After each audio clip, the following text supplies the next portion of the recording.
It's been hanging by a thread for months, causing arguments on all sides of the political spectrum. Now it looks like the government's £750 million devolution deal is dead. It would have meant more control over things like roads, housing and flood defences in exchange for an elected mayor.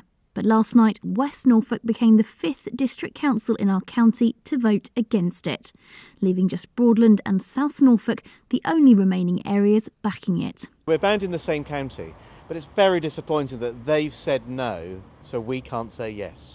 Where is the morality in a process where people in a different economy, their economy, can stop us getting on in our economy? And I think there's a message we need to take to government to say, look, you build a national economy, one local economy at a time.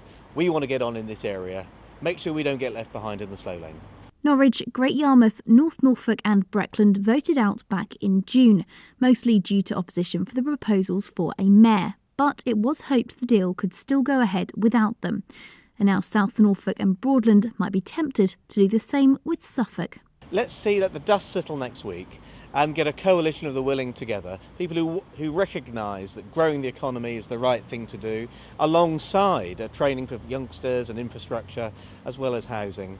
And let's see what we can get out of the government. It's a shame to wave goodbye to nearly £1 billion, which we would never otherwise have got. It could be out of their hands, though. The Department for Local Governments previously said if one more council voted out, the deal would be off the table. Now, Norfolk County Council have cancelled their vote next week and say they expect the Secretary of State to scrap the deal completely.